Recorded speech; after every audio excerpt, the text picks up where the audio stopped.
Hi,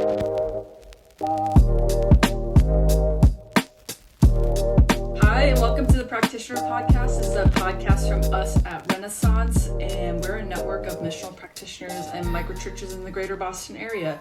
Every episode, we aim to talk about themes around living on mission and living in microchurch community. Our conversations are always hoping to touch on the practical realities of everyday, ordinary people, and this is because our mission is all about cultivating beautiful kingdom people embedded in the everyday stuff of life. My name is Christine Lee, and I am back, and I'm joining the one and only. Oh, sorry. It's been so long since you've been on this podcast. I am not being joined by the one and only. I'm being joined by no one. Yes, no one. You're solo. Drew, it's Drew. Hi, hello. I'm so excited. I'm so excited you're back on this podcast. I was thinking to myself, it's been a really long time. I think in my mind I was thinking, oh yeah, it has been a really long time since she's been on the show. And then I was like, oh wait, I'm supposed to be responding right now. You're so enthralled that you're speechless that I'm back. I feel so honored. I thought I did something wrong for a second. I was like, maybe I'm not supposed to be sharing. Maybe I'm bad. Well, thank you for letting me back. I loved the interviews that you did while I was gone, and they were really special. And I just appreciated how we got new perspectives and new voices. But I'm also thankful that I was allowed to come back after my hiatus. Yeah, well, and I'm glad. Last time you complained that all we did was interview other men, and it was the patriarchy taking over. So I'm glad this time that we heard from some incredible female voices, some incredible women, and you can't levy that complaint again. Yeah, I mean, ladies show out, so I'm glad I'm not the only one that was on this podcast. It was starting to get a little bit too alpha for me, so it's okay though. But I'm really excited for today's episode. This is your idea about what we talk about. But speaking of alphas, that's what today's all about, really. It is. I'm just going to ask from the get-go, have you become obsessed with looks maxing or any form of maxing at all in your life? Yeah, obviously. I'm into looks maxing. I've been breaking my jaw every day to get a chiseled jawline. Yeah. Just kidding. For people that don't know what looks maxing is, we should probably define it because that was probably disorienting. You're cool. You're cooler than I am, and so I think you should give us the definition. I think that's a contested statement, but looks maxing is the new trend of how to look good. It's essentially like really dominated in the young men, some people call it incel space, which actually stands for involuntary celibate. But it's young men that are not single by choice. And looks maxing is how do you maximize how good you look? But it's not just like general, I mean, it can be general self-care things like skincare, but normally they call that soft maxing. What is that? Your dog's clearly revolted by it. My dog is puking at the idea of looks maxing. But the most famous looks maxer is called clavicular, and I think he takes it to the most extreme, including not just taking steroids and getting like facelifts before you're 20 years old, also injecting hormones to the extent that he shares he's likely infertile. But it's really this whole culture of like self-optimization. How do I make myself everything I think I should be and want to be? And the retching is a good sound effect for it. And hence why like maxing is now becoming this term to everything, so it's being like it's now a part of culture in every form. So with that in mind, with that very like culturally trendy term at the top of our show, we are going to be talking about I should say this. I should give this preface. When I first pitched you this idea, this title was not part of the pitch. No, it came the later. original. This is actually the funniest part. Like the original pitch was like, let's talk about lament, and then the second conversation was like, let's talk about looks maxing, and I was like, oh yeah, okay, sure. Yeah. So the same. What I'm actually calling this is like the theme this time is Missionalmaxxing kills God's work in our lives. So I'm kind of like playing off of this idea, and I think so much of the like maxing trend is all about, you talked about it, self-optimization, about efficiency. I even sent you a video of, Clavicular. Yeah, basically saying like he doesn't read books because that's a waste of time. Mark Twain and all that stuff, I think is the phrase he used. Because he just like, I can read articles, I can listen to podcasts, I just get the information that I need to get to self-optimize. Like I'm not interested in apparently joy or Drew's biggest joy is reading, so and that might not be everyone's biggest joy, but yes. But it's this idea that I can't waste any time. Everything I do needs to be about self-improvement, about getting better, all these sorts of things. And so I think the reality is I want to play off of this because I think there's a lot of this that happens when we start thinking about missional living. Mm-hmm. And sometimes, and I really want to come at this from a different direction, and I think this is where the term came in. I wasn't us just trying to be trendy, but when we talk about some of these themes, I think it's really easy to levy complaints against like some of the church spaces that some of us have operated in. But I think in this case, it's actually maybe more cultural waters that we just naturally swim in. And maybe to kind of get us going before we like dive into the weeds, I was thinking through the last couple of weeks. There was a trip that I was on. I think it was actually the very first time I went to Zimbabwe. I've kind of got like a family history there. My grandparents were missionaries back when it was Southern Rhodesia. My dad grew up there. He's now head of a board that starts all these K through 8s, schools all across the country. I think there's some orphan care that goes on, some medical missions, a little bit of church planting, a lot of stuff happening. But I was on my very first trip there, which was really cool, getting to see where my dad grew up. But on the Sunday morning, we split up. There was like a handful of us that were there. We split up and went to different churches to preach. They were excited to have us there, and it's like a big honor for them to have some guest communicators. So I'm the last one to get picked up. Everyone got picked up before me. I'm like waiting, and it's like I knew it was a pretty lengthy drive out to where we were going, and I was like, it was after the time that I had been told that church was supposed to start. Oh, so you were late. I was freaking out. Anybody knows me, I don't like being late anyways, but then I'm like, I've never really been in this country. I'm going to be like way late to this church service. Maybe I'm not going to show up at all. Did the driver just forget me? I have no way of getting a hold of anybody. I'm just stuck in this house. Finally, the driver comes and picks me up, seems totally unbothered by the fact that we're late. I'm trying to convey, he's very broken English, Shona speaker, like, why aren't you driving faster? And when we pull up, we take this drive out, we pull up to this church, and we're probably 45 minutes after when the church service was supposed to start, and we're the first two people there besides the minister. And originally I was like, did they all leave? Were they offended that I didn't show up? And no, they slowly started trickling in, in the time that followed us, probably the 15 or 20 minutes after we got there. And church just kind of slowly, there's no hard start. It was like just this slow rolling beginning. They start singing songs as people start showing up. And it's obviously a much more lengthy affair. Sure. And I bring that up because there's it's an imperfect book, but I read a book a few years ago that I loved called A Geography of Time. It's this social psychologist, I think it was like late 90s, but he basically spends a lot of time, his name's Robert Levine, I believe, accounting for how different people and cultures and subcultures understand the idea of time. And while, again, it's not perfect, this was obviously pre-smartphone too, and a lot of the studies are really interesting. It's all about how fast people walk, how much their perception of speed is in different situations, how much they keep time, their walking speeds, their accuracy of the public clocks that are around, their work speed, the importance of being on time to an appointment. I think he even tracks, like in the book, the average time it takes you to purchase a postage stamp. All these sorts of things. And And he talks about in that book that Western culture, in particular the United States, is very bound by clock time in contrast to nature time or event time that other cultures keep.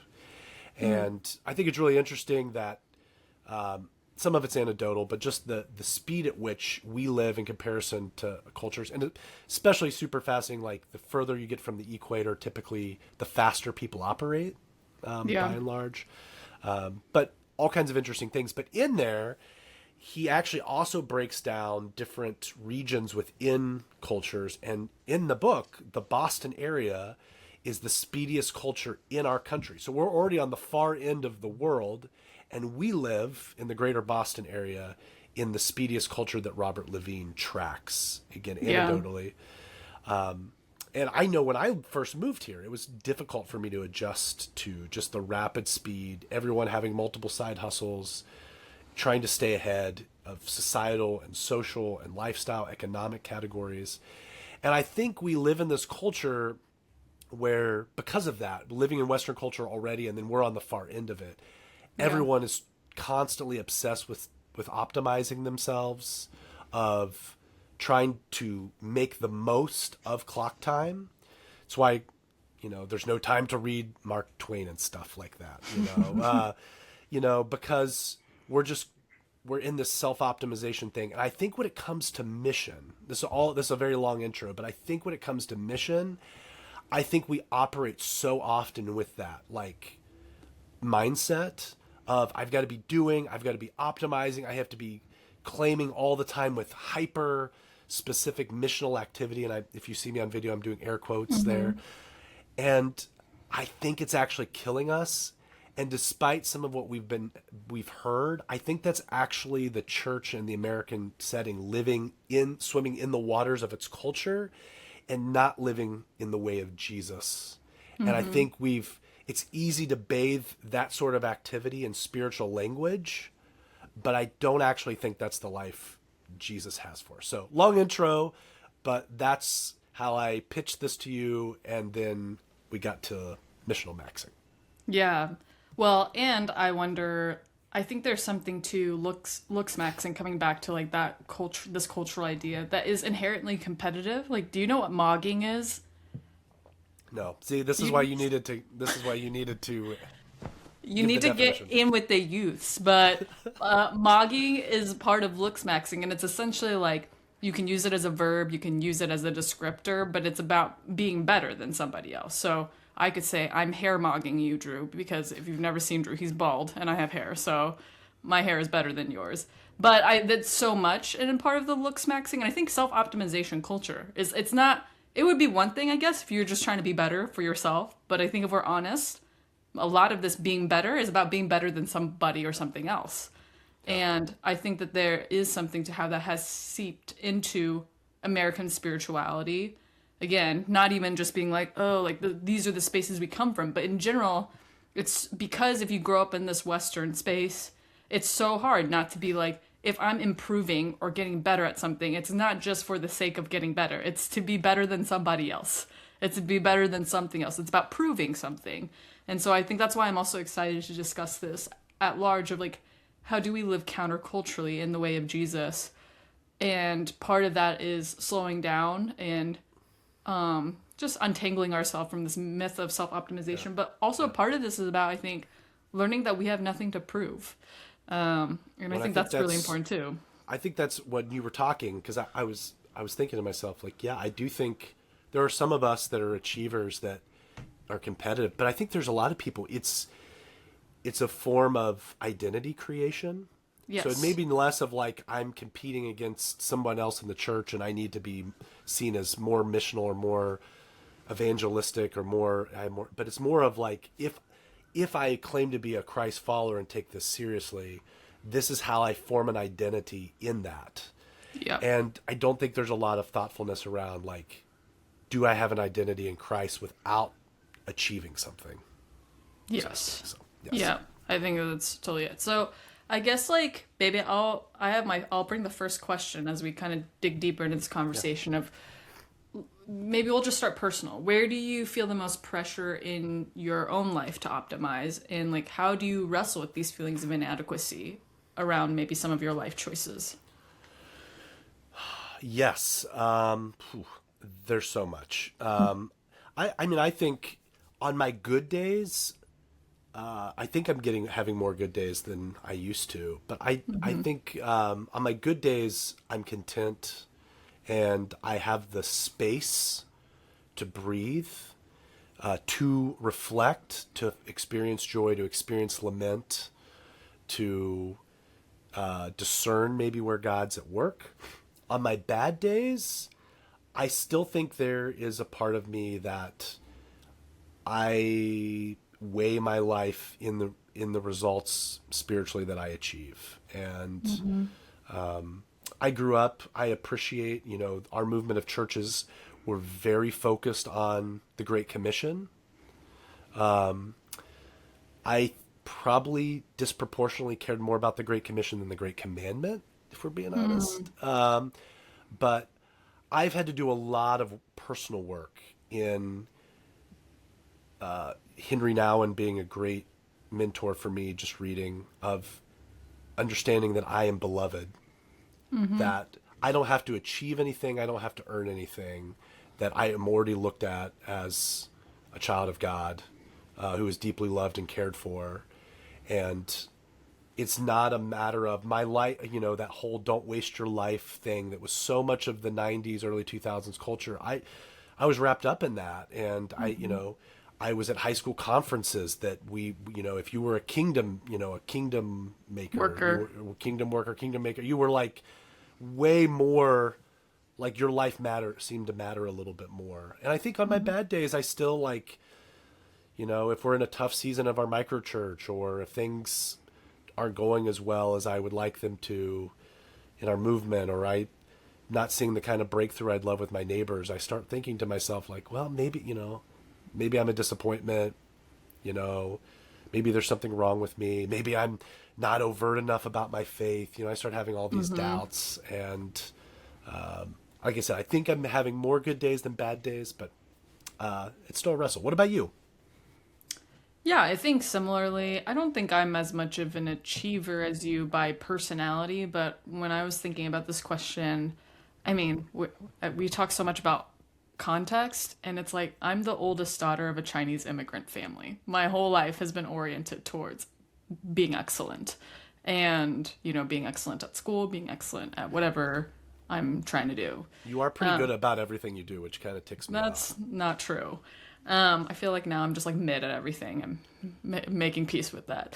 But I think, especially in the church cultures I grew up in, excellence was such a high value too. So honestly, it was pretty easy to adopt because of the cultural context I came from, of like, yeah, like I'm not going to be bad at school and I'm not going to be bad at church. Like if this is something I believe in, I have to be good at it. And I think that became very entrenched in the way that I live. I think I do that at work, even work that I don't care about. Like I'm never going to send in work that is not good from my perspective because it's just so in me. But I think that's where I feel a lot of pressure of when I'm not. I was just talking about this with our microchurch. I'm realizing and finally having language for it that I find it very difficult to believe that I'm taking something seriously if I don't feel stress and shame. And so it's almost like if I'm not feeling stress or shame in my spirituality, I must not be taking it seriously enough. And then I feel very like, okay, I might be doing the wrong thing. And we literally just arrived at this for myself, like 2 weeks ago in our microchurch gathering. And I was like, once I got that language, I was like, that's my whole life. I have spent my whole life believing, okay, if I'm really taking this God stuff seriously, I should be pretty stressed and I should be doing a lot and I should feel like on edge because I'm taking it so seriously. And I think now I'm at this space where I don't always, there's a lot of times I don't feel stressed, which is, I think I'm realizing I feel so much better in my body, but there's this thing in the back of my mind sometimes I'm like, is this really how this is supposed to be? I think I should be hustling more. I think I should be trying harder at something. And I think it's, like you said, there's just some, as you start shifting your paradigm, you have less to show for yourself. I think even if you were to press me intellectually when I was in full-time ministry and some more traditional paradigms, and said to me, like, do you think this is exactly like what God is like doing, blah, blah. Like, I'm not sure if I was very honest, I'd be like, yeah, like, I don't know if this is exactly what God wants, but I was always able to say there's X amount of 100 kids in this room and it feels really good in the atmosphere. And, you know, it's like there's all these things that you can use as signals to validate that you're on the right track. And for someone like me that needs that, like, that is so used to stress and shame, that keeps that at bay. And now it's like, yeah, when I don't feel stress and shame, also don't have a lot of external signals that are like, whoa, this feels so good. And so I think that's the tension I find myself in a lot. Goodness, yeah. Well, there's so much. I wish we could almost just like not do the rest of the episode. I would ask you so much about that. We should return to that. And I do find a lot of parallels and more of the fact that I think there's a lot of achievers that thrive in liminality. And so while maybe I wouldn't have used the word stress and shame, I would have just, I think, throwing yourself into in between, like, I'm not here, but I want to get there spaces. Sure. Yeah. Is where, and so achievers have a really hard time when things are actually just going well or are stable. Because I think there's a lot of times it's like, well, then I'm not, like, what's going on? Why isn't there more of a struggle? Because I should be pushing to the next thing. Right. And so I think that's more of my internal battle. Yeah. Is so much so that I've had conversations with my spiritual director, realizing that sometimes when things are actually good, I don't know how to accept it because of kind of a toxic spirituality there. So really fascinating. I want to ask you this question, with that in mind, because I think that's a really great question, making it personal, is these ideas obviously get brought into the missional conversation. We're talking a little bit about it. And so while it would be great if we could just leave all that behind, even as we enter microchurch space, even as we try to draw near and join God with what's happening in our neighborhoods, and care deeply, trying to make these places look more like heaven than earth, it's very easy to default to words like impact and action and effectiveness when talking about being missional. And I would be fascinated. I have some of my own thoughts, but I'd be really fascinating. How do you think that actually ends up hurting us? Because the whole title of this is Missionalmaxxing Kills God's Work in Our Lives. Yeah. So how do you think that actually ends up hurting us in the long run?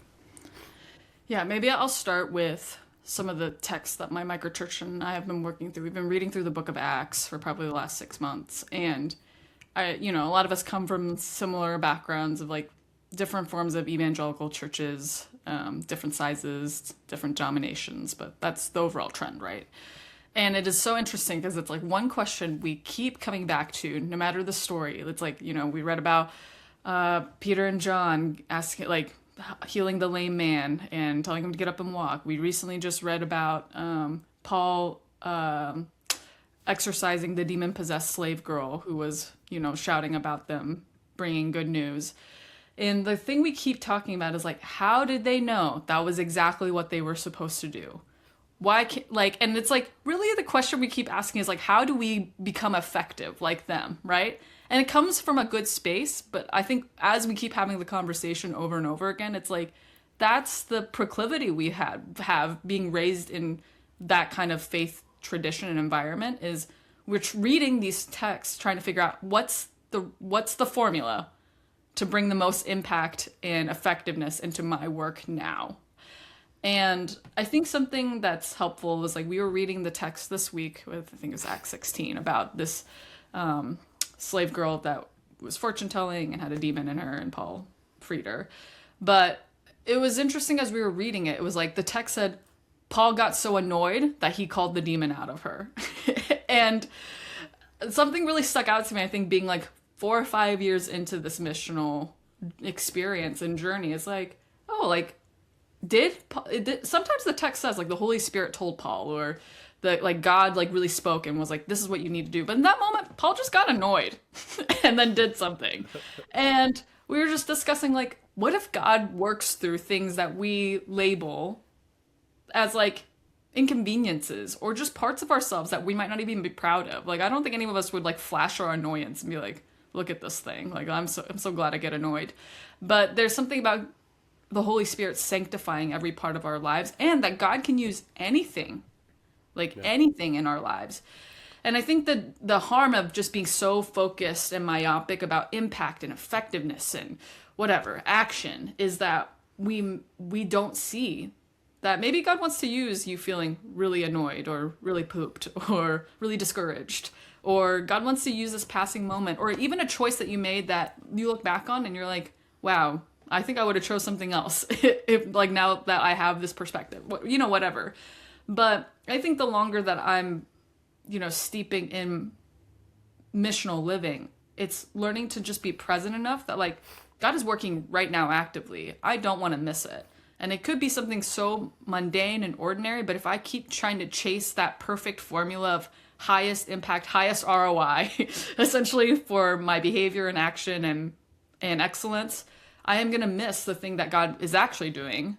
And that's not like, again, I'm trying so hard to, like, get out of that paradigm of, like, and that means since I'm missing what God's doing, I have less impact, I'm less effective. Like, that's not the thing. It's like, I think God loves us so much and is wooing us to himself that I'm like, what I'm missing is a deeper, closer relationship with the Lord. Like, that's what I'm missing.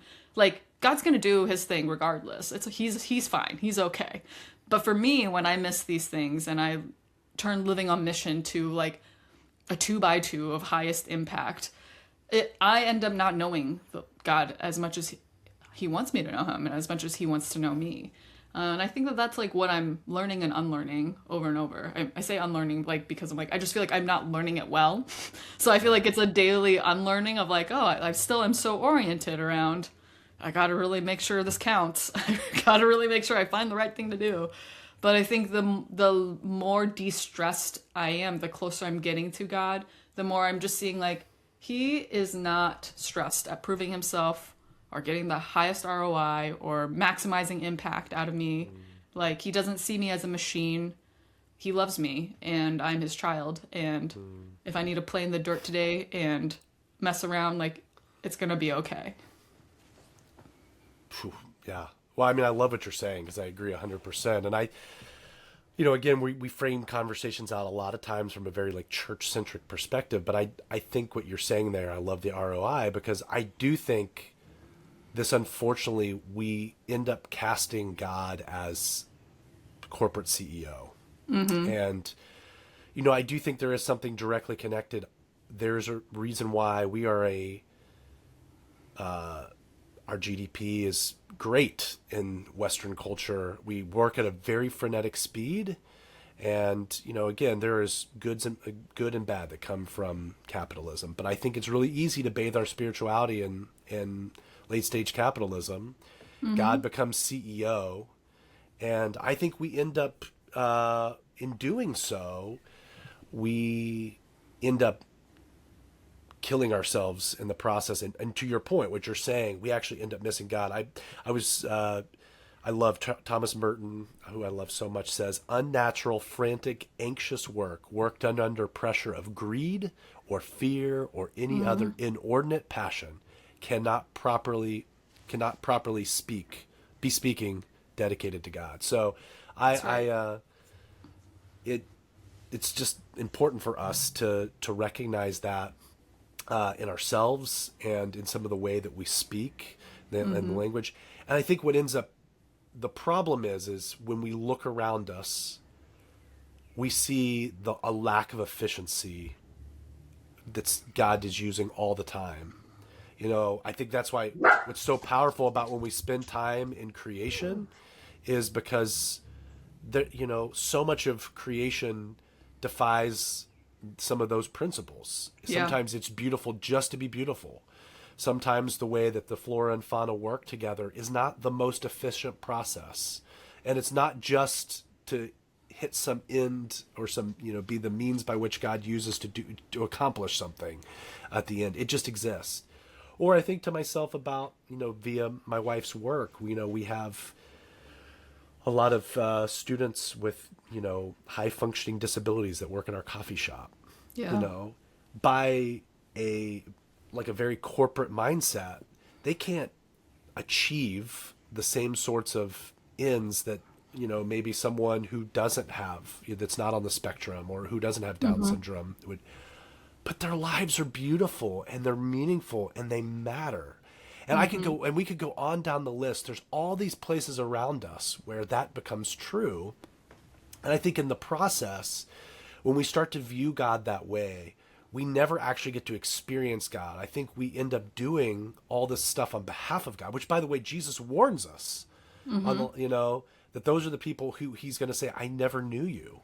Yeah, Right. we cast out demons in your name. We did this, we did that. And it's like, no, I never knew you. Like, God's like, I'm not in this just for what you can achieve on my behalf. I'm not a corporate CEO.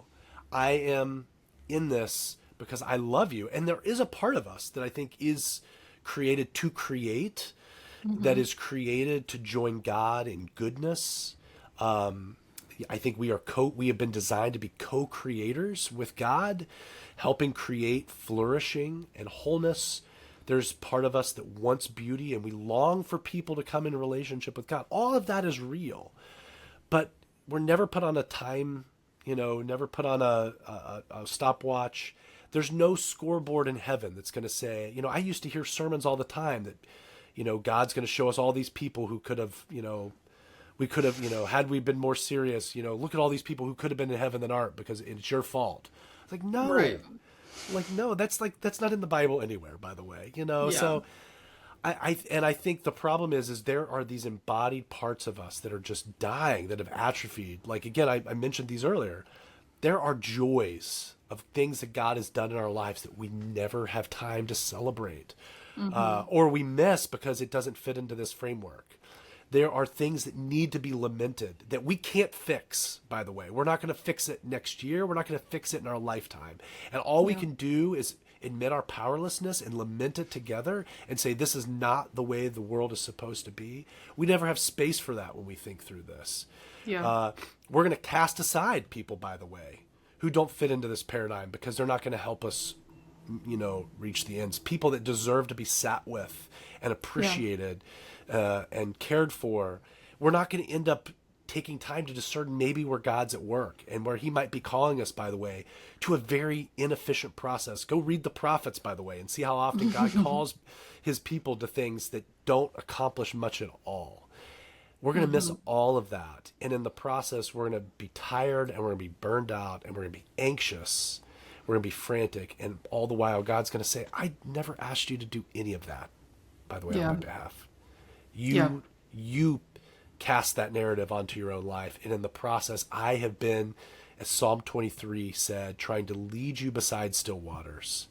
I've been trying to lead you to places that are going to nourish your soul and allow you to lay down in green pastures.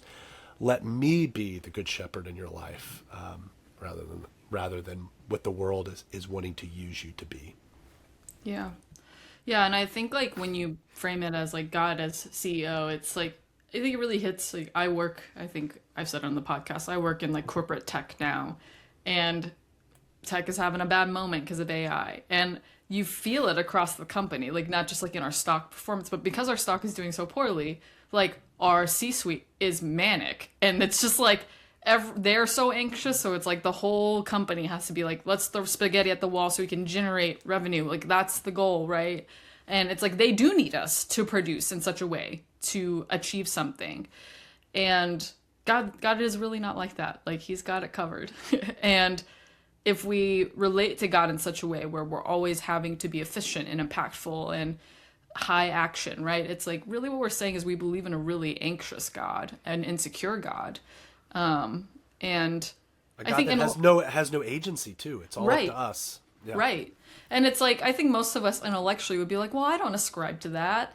And then we have to get down to like, well, then why do we live like that? Like, what is it about? And it is so much about our culture that we're steeped in.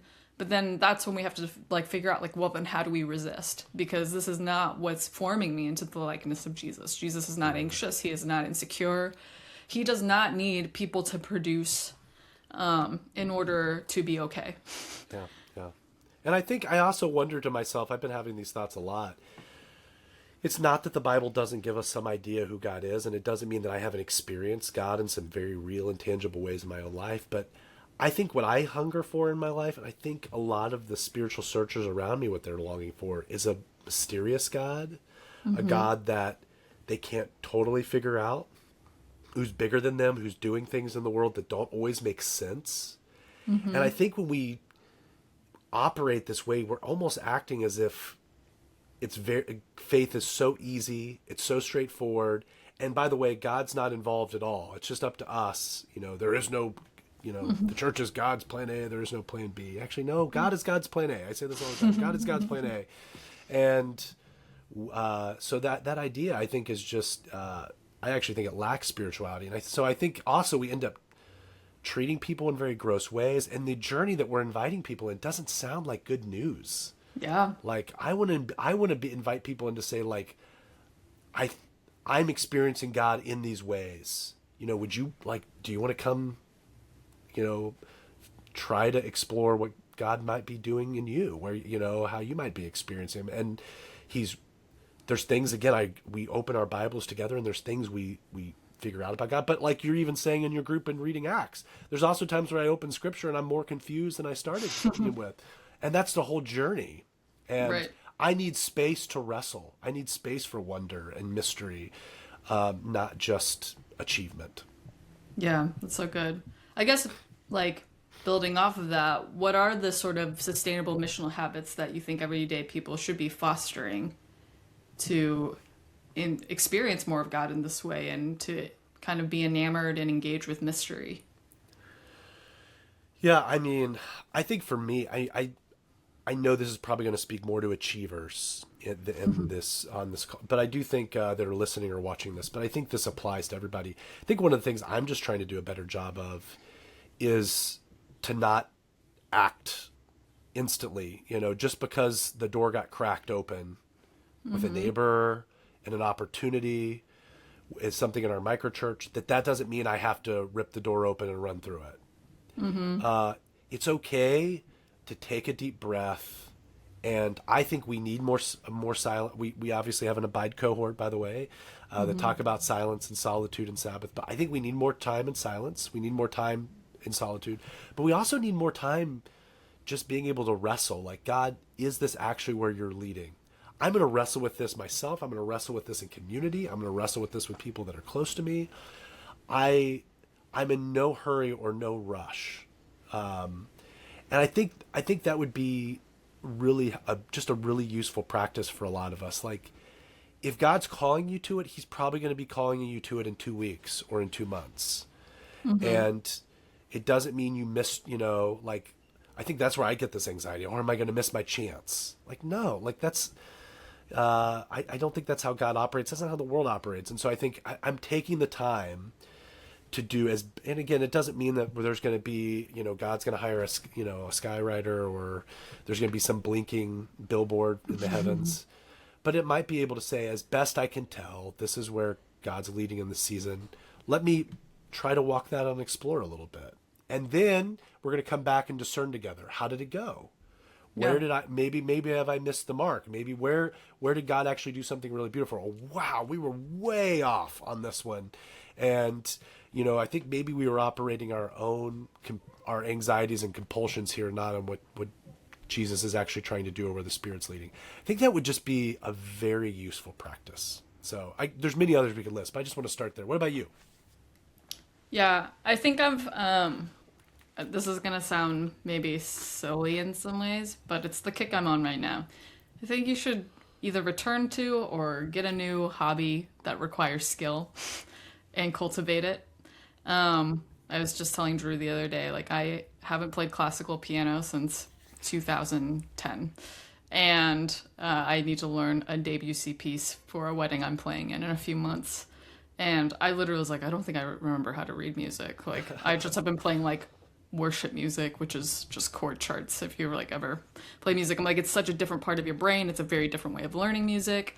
And there was something about just returning back and sitting down and saying, I have to build up this craft again and learn to make something beautiful again. That is yes, I'm doing this for this wedding, but once I started practicing, I was like, wow, like I really love this. Like I'm finding this really enjoyable. And I also like felt God deeply in this. Of something about working my mind and my body to create something beautiful that like sure at the end of the day like it's going to have some sort of use hopefully in August. But for now I'm like it's really just for me. It's for me to enjoy, it's for me to tend to. And I think there's something to making things without like having something to show for it, you know? And I think even like for me, I grew up playing piano, and it's like you have one recital a year, but you are playing a lot of pieces and working, and most of the time you get through them, and you all I was playing it for was myself and my teacher, you know? But there was something about I'm working at building something beautiful and enjoying it, and going through a process of learning. And I think there's something that, for me, ushers me into the sacredness and beauty of God in working at stuff like that. I think it can be so many things. Like, I like making silly little gifts in for Slack, and like I do it for my own enjoyment and for my friends. And there's something to I'm making something that I like, that reminds me like this doesn't have to be useful to be good. It doesn't have to be useful to have meaning or matter. And I think those are like small ways that in our daily lives we can teach ourselves in our body like your only purpose in life is not just to be useful. Yeah. The only thing's good in life is not like high impact. Like I like making silly emojis because they make me laugh and they make my friends laugh, and that's all there is to it, you know. I like playing the piano because it's hard work and it makes me feel accomplished when I can play something for myself. And reminds me that like wow, like God has put so much inside of each of us. And so I'm just thinking about that for people of like what might you engage in your life that reminds you that like you're not just here to like make sure you have an end deliverable that you can report out at the end of every day. Yes, I think I need to enter another habit like that. I'd love to learn a new skill. Yeah. And yeah, I mean, I think what comes to mind, like I was thinking through this, which I think this is how this conversation broke out. I really have started to engage some habits of unknowing. Mm-hmm. So I really love, there's a really great book, James K. Smith's recently written called Make Your Home in This Luminous Dark. And he's kind of talking about his battle of, as a philosopher, as his battle of depression and realizing he couldn't think his way out of it. He couldn't, in his own agency, pull his way out of it. And so, but he in there talks about the importance of art and engaging modern art, obviously like visual art, paintings, going to art galleries, experiencing poetry, listening to music, watching certain types of movies that force us to wrestle with what we don't know, and to use a different part of our brain that we actually have to enter something and discern. And a lot of times, like great art, I know this is true of a lot of poetry, is it's not about trying to beat meaning out of it. It's not actually the worst kind of poetry is just real didactic. That's kind of the worst. The really great poetry forces you to read it multiple times through, and you're supposed to you're almost entering a scene where the artist is trying to get you to notice something that you don't typically notice. And I think that would be I think we need some habits in our lives that we are so inundated with information and optimization and self-improvement strategies. It's hard anymore to even, besides just going to the bookstore and seeing these books everywhere, but it's hard to get on social media even and not just be bombarded with here's how to do this thing better, or here's how to do, and it's, so many influencers in the smallest thing of everything from cleaning your house to making a craft to whatever it is. I think it's good for us to enter spaces that we kind of are in a posture of actually, I don't know. And I'm not going to figure it out. The point of this is me being okay wrestling through and trying to just see something from a different perspective. And I think that would actually be really good for our spirituality in general, because I think it's going to end up overflowing in a lot of other areas of our lives. That I'm going to enter my neighborhood, and less of I have it all figured out. Let me go and, start just following this formula, and more of, God, where might you be at? And where might you be surprising me? Where might you be showing up that I'm not expecting? Where might you be beckoning me? And I'm not going to probably figure it out overnight. It's going to be a ongoing process of entering that scene and trying to discern out of the unknowing where God's at. That I enter Scripture that way. That I enter my microchurch that way. Wherever I'm at, I'm entering much more with a posture of curiosity of like, what might I not know here? And rather than just, I have to figure out, and even reading Scripture from this mindset of, how do I pull something out of this so that I can just improve my life today? And more of opening it like, God, where might you be speaking at this? What doesn't feel familiar? What feels uncomfortable? Where might you be using this to make me unsettled? And I think if we can do more postures and have more habits like that, I think it's just going to flow into so many things. And I think really your posture of learning something is a little bit of a posture of that as well, because you're re-entering something that is forcing you to kind of have a little bit of surrender to an art form. Yeah. Yeah. And I really like what you're saying too, because it was making me think of actually about my trauma counseling work. Something I tell my clients a lot when they're working through healing through lots of different kinds of traumas. I find that something that people have trouble with is being present, obviously because they've experienced such deep pain that it makes it really difficult to be present. And usually they're trying to shut off negative, I'm putting negative in quotes, but negative emotions, shame, hurt, sadness, whatever it is. But I always tell my clients, our emotions are like a song on the radio. You cannot just turn down the drums.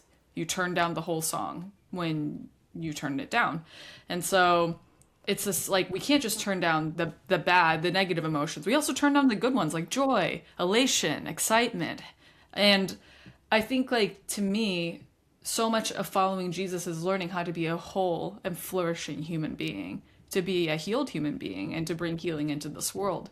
And so it takes, like, that curiosity you were talking about is being able to bring a deep presence to our lives, to our neighborhood, to our communities, where we can pay attention and experience the fullness of the human experience. And I think that, like, what if we showed up as people that could experience deep joy at the things that seem mundane to other people? What if we could be people that grieve really well when there's a loss in our community and we don't shy away from it? But those things, it's like you have to have the emotional, mental resilience of learning how to be present. And it sounds so simple, but it's like, I mean, people pay me a lot of money to help them work through that every day when things have stunted that, right? But I think even at baseline, even if you haven't experienced intense trauma, I think the reality is our society and culture orients us to numb. It orients us to turn things down because we're either so overstimulated because there's so much going on, or because it's like we're always like exposed to things that like we can't handle. Like, we have to recognize that the way our society and culture is built is gonna make us want to turn things down and not be present. So part of following Jesus is like resisting that and saying, I do want to show up. I do want to show up to the place that God has me. And I want to figure out how to do that in a way that resists the temptation to numb out, that resists the temptation to miss the goodness and the grief that is before me, and that I can show up like Jesus and bring hope by being alive. And I do think the flip side of that is, that for every person that's being numbed out, I think there's a lot of folks, especially in Christian spaces, who are equally as ignorant to what's happening or not as present, but they're just doing stuff. Yeah. And, church history is full of these examples of people who were sure they were acting on behalf of God, and they harmed a lot of people in the process because they were completely unaware. They were unaware of what was going on around them. They were unaware of God. And so it sounded great, and they bathed it in spiritual language, but they totally, they did the opposite of promoting flourishing. They did the opposite of joining God for the same reason. And so I think sometimes, again, us taking the time to show up, to be aware, to be present, is not just to not numb out. It's also so that we don't just slap down the same card, or what's the meme with Right. the Flexi Seal guy that, no matter what, I smack that Flexi. Yeah, it's like, Yeah. I don't just slap missional activity on every single thing that I show up and Right. say, I need to evangelize or I need to do this thing. No, like, it's going to cause me to slow down and, and show up in a way that I might not be willing to. And unfortunately, I think what's really hard is I grew up in a lot of church settings where I know this wasn't the but the stereotype is, I think of an upwardly mobile middle class male who frequented a lot of these spaces, who wants to win and wants to be able to, at the end of the day, show results for everything. They've been so wired and programmed by our culture to do this. And whether it's, when they sign up for ministries, they're just ready to take the bull by the horn and volunteering, service days, whatever it is. Like, that's their whole entire framework of God wants me to do good things, go do good things. And I don't think there's anything malicious in that at all. Right. But I wish that we could have folks like that stop and say, I think there's a component of what God's actually asking you to do that you've completely just bulldozed. And that what you're doing might be great in your job. It might be the reason that you're upwardly mobile. It might be the reason that you have a nice house. It might be the reason that you can go on the vacations that you go on. But what God is asking you to do is to turn off all of that, because that is not the way his kingdom works. And Preach. so we've had way too many sermon series that have said upside down kingdom, but we don't actually want to touch that side of anything that affects economics. Yeah. Because we'd rather just try to harness that and say, if we just make Jesus your CEO or the new boss, then we can harness all of that to have you, compel you to go do things. But again, I think in the process, we've completely lost the plot. And what I really want is people to not numb out in the opposite direction, because they're just doing stuff, white knuckling, fifth gearing life. Yeah. Well, maybe we can finish out on, like, how do you think microchurch communities should talk about this together? How do we support one another and living counterculturally, as we're talking about? I think we've been beating around these themes. I think it's a lot of it is just encouraging each other that we're not crazy, inviting ourselves into a way of being, the way that we meet together, the way we talk about faith, the liturgies that we practice, that this begins to be where we set the sails, so to speak. That the whole point is listening, is discerning, is becoming aware. The whole goal is not self-optimization, where Jesus is my self-improvement guru,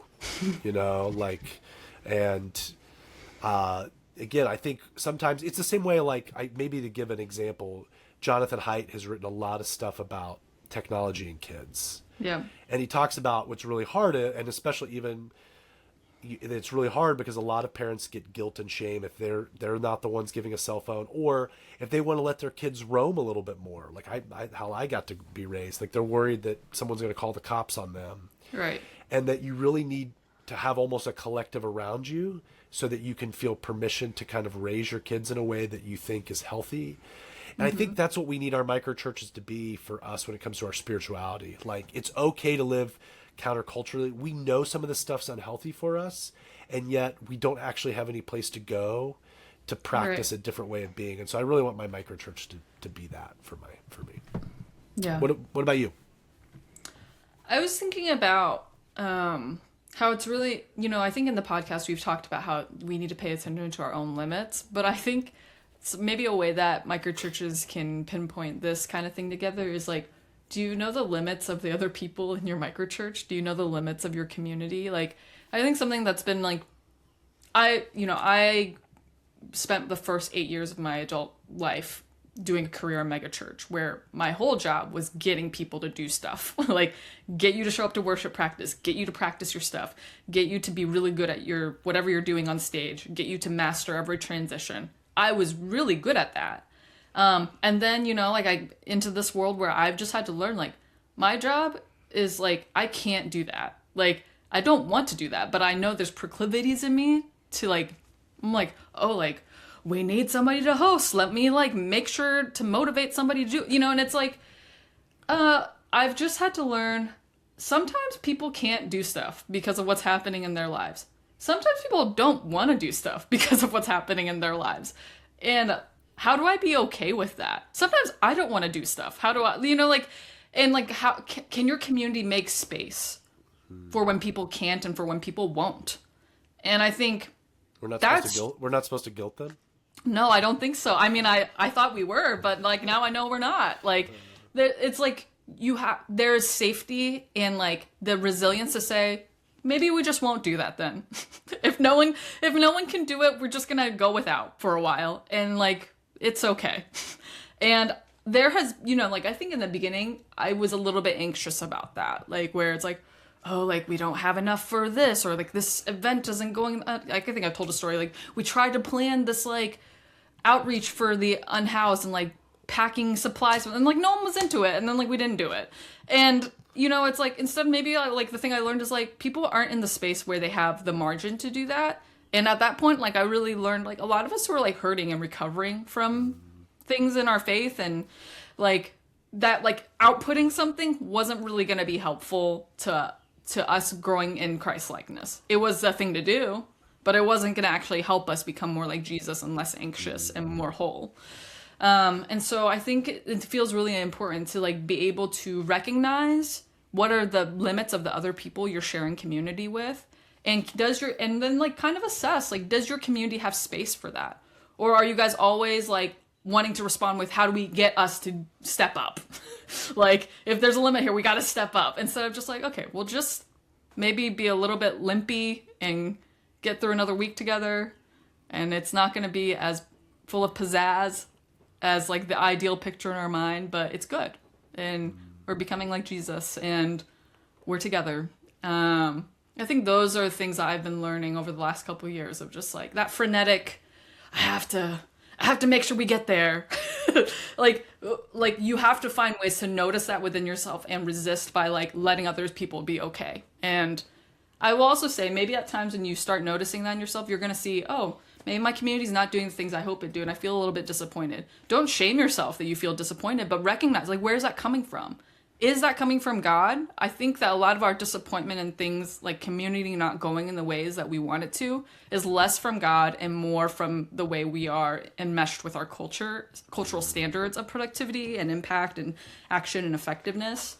And so, like, when you notice that disappointment or whatever it is, anger, whatever you're feeling, like, make peace with it. Let it come out and say, like, okay, like, this is a part of me that I wish wasn't here right now, but it is a part of me and I need to grow. And that's okay. Like, instead of trying to stuff it down and be like, it's not right that I feel this way because I'm not supposed to be feeling this. Because that's part of the growth in this spirituality too, is like letting the Spirit transform you instead of, like you said, white knuckling myself to like, well, I shouldn't feel that way, so I better not. Like, that's not the goal, but I think a lot of us have learned that that's how we develop in faith, is just like forcing ourselves to become something that we're not, but then it's not authentic. And I've learned, like, over time, those kinds of things do dissipate. God does transform you. Like, I do not feel anxious now when something doesn't work out with our microchurch. I'm just like, well, guess that's not what we need right now, or what we can't do right now. Like, it's okay. And like, if it's super important, we will find a way together to get it done. But it doesn't have to be down to me or down to this person to like, well, you just got to sacrifice and have a terrible time so that we can have this thing. Like, that's not the goal, you know? So I think that's what I've been learning and seeing.